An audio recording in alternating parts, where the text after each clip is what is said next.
see.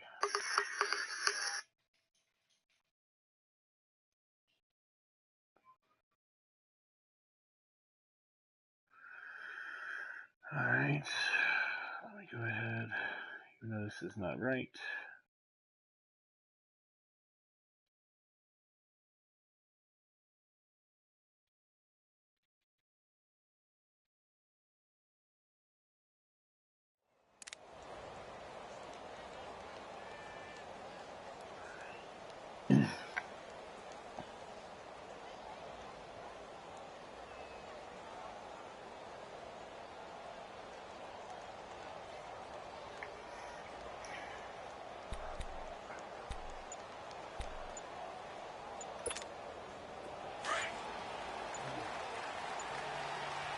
Let's see if we get this play off the time.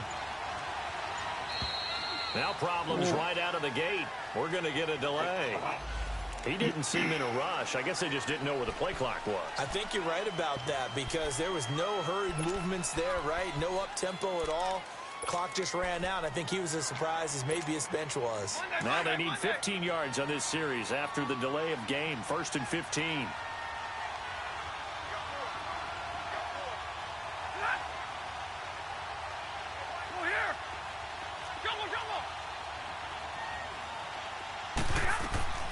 Out of the gun, Stafford. And that's complete to Luke Wilson. And down he'll go at the 25. All right, Luke. A good pickup there. 8 yards on the first down completion. They've got good playmakers on the offensive side of the ball. I don't know what happened last week to really hurt their performance and hold down their production, but I would dare say that this week in practice, there's a lot of talk about how they're going to increase their proficiency. And that was a good start getting the playmakers involved. You mentioned that to me pregame. That's what they did there. Yeah, I think a lot of people think the coaching staff really gets on them, and that's how they motivate them. Most of these guys are self-motivated. They have a lot of pride in their performance. To throw on second down is Stafford. Escaping the pressure right. He's going to let one fly for Tate. So why would my guy not catch the ball? To the ground, and it brings up hit him in the fucking head. Well, that certainly looked like something that they discussed all week in practice, getting ready for this one. Take the big shot right out of the gate. At worst, you'll open up the defense a little bit, loosen them up, have them back. Like literally, just like bounce off his head 1,001 times. Opening drive. This is 3rd and 7. This is a cover 2 on this side, it's a cover 3 on that side.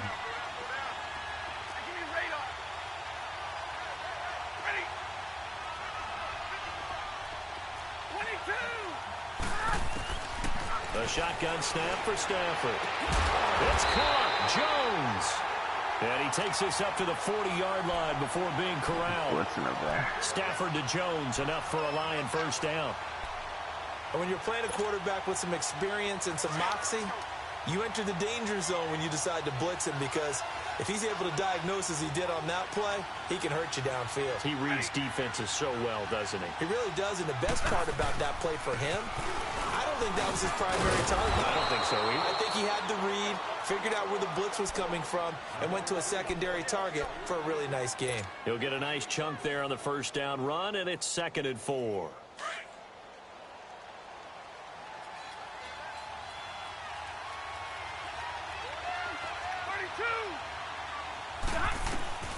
On second down, here's Stafford.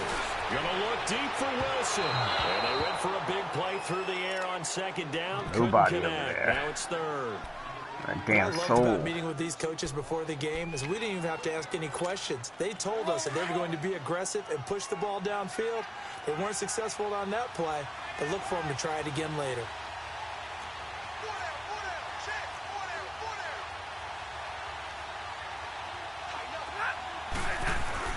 Here's Stafford.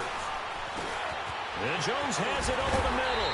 And he'll work it across midfield inside the 45. 10 yards there as this offense is on a roll. This is like the first game I've played in a while that has not been laggy so from at all. Cowboy territory now, here's 1st and 10 at the 44-yard line.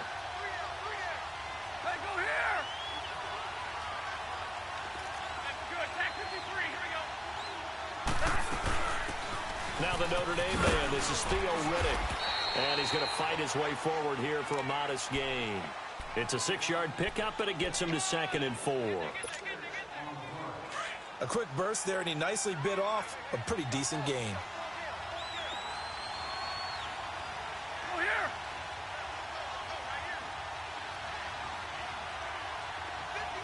Go here. Here's Stafford now on second down.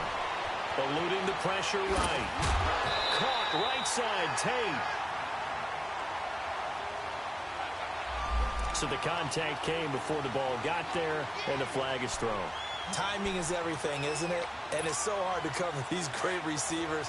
They have such great body control, and they can fake you out. In this case, as you described, got there before the ball got to the receiver. Penalty flag had to come out. They'll run it with Johnson. And able to push his way forward here for a good little gain. And give him 4 yards there. It'll be 2nd and 6. Tough running there. That's a hard-earned 4 yards. Yeah, those are the unsung kind of runs. They don't fill up the stat sheet, but they do set you up in good position on second down.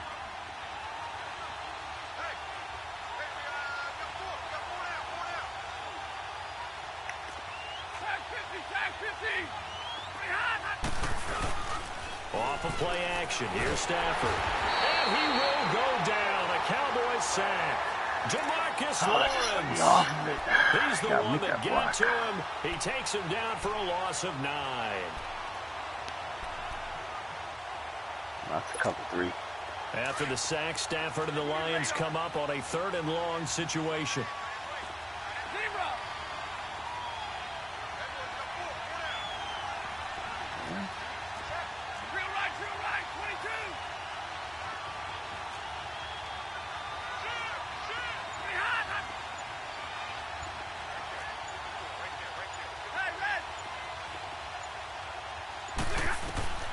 From the gun, here's Stafford. And able to catch it on the left sideline, but they're going to rule him out of bounds. So it'll be incomplete. Certainly one they like to have back as it brings up 4th down.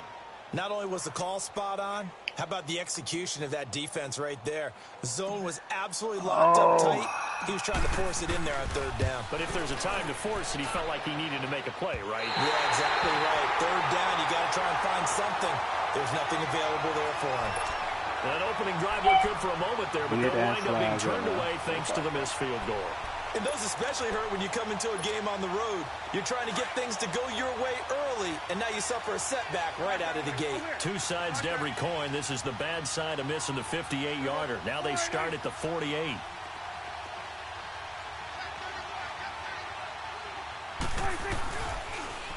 Here's the first carry for Ezekiel Elliott. And they go backwards here. Yeah, stop that run. Back at the 48-yard line.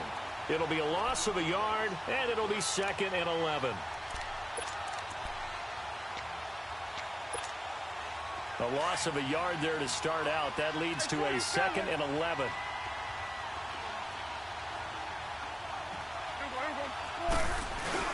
A 2nd down throw for Prescott. There's the Penn State man. It's Chris Godwin. And he takes this one down almost all the way to the 30. A good pickup there at 22. With that type of force on contact, as an ex-DB, I expected the ball to come free. I really did. I thought that was going to be an incomplete pass. I've got to admire him catching it, taking the hit, and getting the first down. Well, anytime on those crossing routes, middle third of the field, you know there's a possibility of a hit like that. And just think, if you can do that as a receiver, what that does for you and your quarterback's relationship, his confidence in hit on those big 3rd down plays. And inside the 20 before he's brought down.